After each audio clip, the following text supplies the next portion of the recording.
Dan, if we were to delve into the mind of most new writers, whether they live in LA or they're living somewhere else, do you think that they view a lot of their work as a sample or a series of samples, or are they seeing it as the next big thing that, wow, once it's discovered, this thing is taking LA and New York and London by storm? Definitely London. Yeah. Not as many scripts get bought as used to be. So I think it's imperative that they think of it more as a writing sample of their work.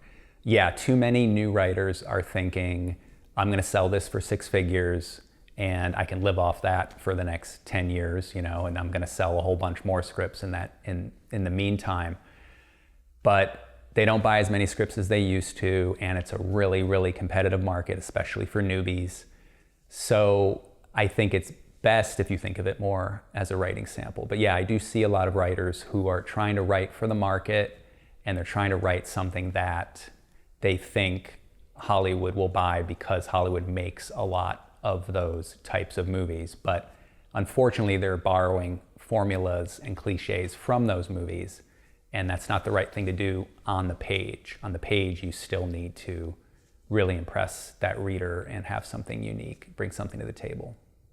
Let's say I'm a new writer and I'm very precious about something that I've written and it's very close to my heart, it's very emotional. I've been able to get a chance to present it and I've been told this is a great sample, and now I'm hurt, I'm angry, my hopes are dashed. Okay. Where do I go from here?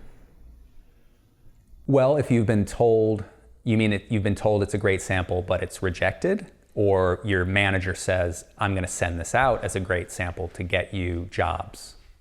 Let's suppose they sent it out to get me jobs, and then we've been told, this is a great sample, but this isn't gonna work, and what else do you have? And let's start getting more samples. You're not ready yet. You're ready, this is not the end all right here that you thought it was. Well, first cross that bridge when you get to it. It only takes one great script to get your foot in the door, and that's going to happen. You're going to get rejected way more often than they're going to say, this is a great script and I want to work with you.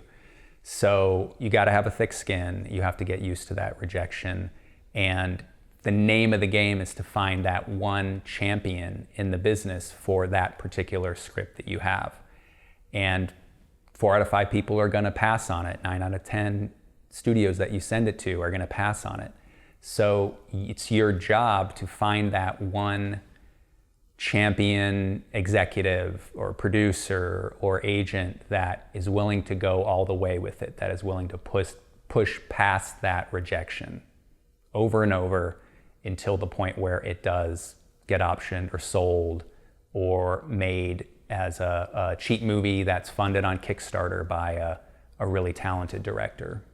Okay, so then let's suppose we keep sending it out, and my take is they just don't get it. They don't understand where I'm coming from. They don't believe in this material. Hollywood just wants to make these things that no one really cares about. There's no heart and soul. Am I too sensitive for the industry? Do I just really need to be honest with myself about the work I'm creating? I think you should take some time away, put it in a drawer, metaphorically, take some time away from it, do some thinking, and it's your job to keep writing. So if you only want to write this one script, then yeah, you are in the wrong place. You're in the wrong business. So you have to keep writing and producing material. Hopefully you have at least one other idea that you want to write that hopefully is a little bit more commercial, but you just have to keep writing and you have to keep pushing past rejection. And yeah, it is tough and it's dog eat dog.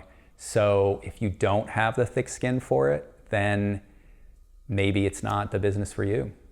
Well, what if I know that I'm sensitive, but I still want to be in the industry? It's a realization that, we find out things about ourselves. We don't necessarily want to be a certain way. But what if we say, okay, so I can't submit my own work because I'm so precious about it and it makes me so infuriated to know that I can't get it made. But what else can I do in the industry where it's not as personal? Well, I think you just should produce it yourself. I think you should produce your work. Like, for example, you could take your feature and you could cut it up into 10-minute webisodes, for example, and put it on YouTube, put it on Vimeo, and produce something, put something out into the world rather than just keep getting rejected. And if you feel like you're too sensitive to keep getting rejected, well, at least at the end of the day, you've produced this and you have something, something of quality that you're proud of. And it could potentially get either people to reconsider the script or reconsider you as someone who could potentially write an assignment. And what about other jobs where there might be more of a steady paycheck coming in? Well, there's tons of jobs in the industry. If you want to go into production, start as a PA. There are jobs in development offices. There's jobs, I see jobs listed all the time on LinkedIn. There's a lot of jobs for social media coordinators at various companies. I see Netflix and Amazon and even like commercial production companies and a lot of companies involved with entertainment. So, I don't know if I could say a specific job for a sensitive writer, what they would do, but I would say, look on LinkedIn. There's actually a lot of jobs in the entertainment industry.